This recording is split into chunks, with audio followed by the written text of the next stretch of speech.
मुझे हज़रत खिज़र अलैहिस्सलाम का दीदार करना है। ख़ास बंदे ख़ास हैं ज़िंदा, लेकिन आम लोगों के बीच में नहीं हुआ करते। कहा मेरी चाहत है, तमन्ना है कि मैं हज़रत खिज़र का दीदार करूं। है कोई तरीक़ा किसी के पास, कोई सिस्टम, कोई वजीफ़ा, कोई विर्द, तो मैं हज़रत खिज़र अलैहिस्सलाम से मुलाकात कर लूँ।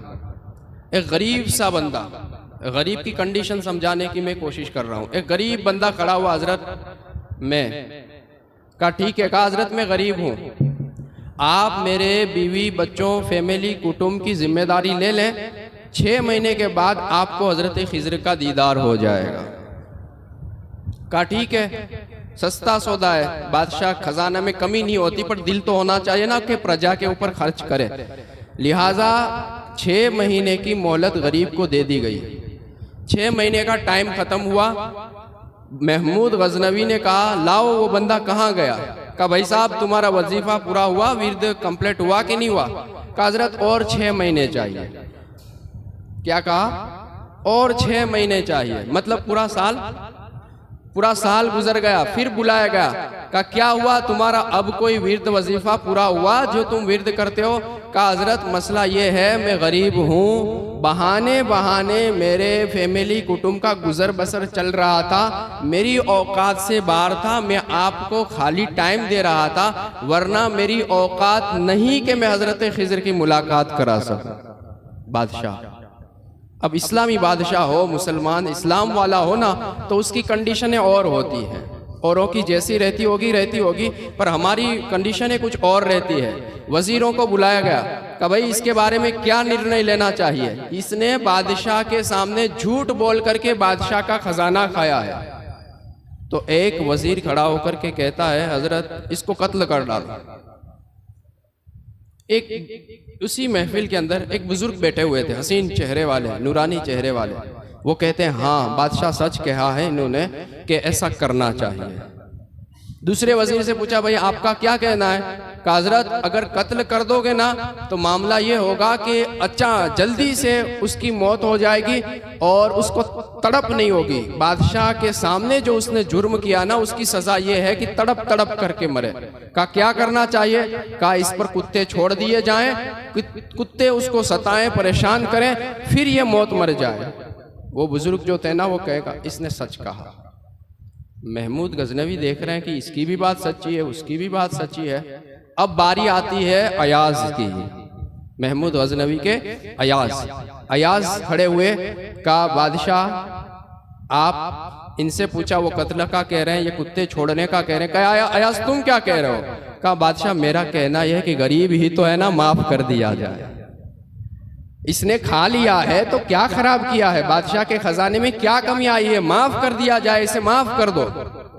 तो ये बुजुर्ग खड़े हुए कहा इसने भी सच कहा। अब महमूद गजनवी ने तीनों को छोड़ा और इनसे पूछना शुरू किया भाई साहब मामला क्या है आपका, मामला क्या है। ये भी सच कहता है, वो भी सच कहता है, वो तीनों सारे ही सच कह रहे हैं, तो मैं किस नतीजे पर पहुंचूं। कहा बादशाह मसला ये है, जो कत्ल का कह रहा था ना वो इसके खानदानी असर का मसला था। इसके बाप दादा है ना वो कसाई का काम कर रहे थे, काटने का काम कर रहे थे, तो खून का असर इसके अंदर आया और ये निर्णय ऐसे लेने लग गया कि सामने वाले को कत्ल ही कर देना चाहिए। इसलिए मैं कह रहा था कि इसने अपने खानदानी असर को दिखा करके सच कहा है। फिर दूसरा है ना, उसके बाप दादा बादशाहों के कुत्तों को नहलाने का काम करते थे, कुत्तों से इनकी अच्छी खासी बना करती है, दोस्ती हुआ करती है, तो ये इसके खानदान का असर था जो ये कह रहा था उसके अंदर से कि भाई सामने वाले इंसान के ऊपर कुत्ते छोड़ दिए जाएं। तो मैं ये कह रहा था इसके खानदान का भी असर इसमें आया है, इसने सच कहा। और जो अयाज है ना, अयाज बादशाह महमूद अयाज जो है ना वो सैयद है, सादात घराने से ताल्लुक रखता है। और ये घराना क्या होता है, लुटा देता है, खिला देता है, कुर्बान हो जाता है, ये इनका तरीका रहा। तो अयाज ने अपना घर का असर दिखाया। मैंने कहा अयाज ने सच कहा। महमूद गजनवी परेशान, अयाज तुमने बताया नहीं तुम सादात हो, कह नहीं देते सादात हो। का बादशाह कहने की क्या जरूरत थी, जब इसने मेरा राज खोल दिया है। ये बुजुर्ग जो आपकी महफिल में बैठे हैं और निर्णय लिए जा रहे हैं, जब इन्होंने मेरा राज खोल दिया है तो मैं भी इनका राज खोल दूं। हजरत खिजर जिनके दीदार के लिए आपने ये पूरी महफिल जमा की और पूरे 12 महीने आपको इंतजार करना पड़ा, वो कोई और नहीं, यही बुजुर्ग हैं जो आपकी महफिल में बैठे हुए हैं। मामला यह है, गरीब से आपको राज मिल जाएंगे, गरीब से आपको दुआ की कबूलियत के औकात मिल जाएंगे, आपका किया दरा काम पर लग जाएगा। मसला ये है कि गरीब को अपने ऊपर एहसान समझे कि ये गरीब बंदा मुझे मिल गया है, उसने मुझ पर एहसान किया कि मेरी आज जो कुर्बानी है, आज जो मेरी ईद है, मेरा सारा कुछ है ना इस गरीब की वजह से कबूल होना है, तो आप उसको राजी करने की कोशिश करें। यकीनन आपके साथ भी अल्लाह का बड़ा फजल एहसान होगा। हुजूर पाक सल्लल्लाहु तआला अलैहि वसल्लम खुश हो जाएंगे और मामला बन जाया करेगा।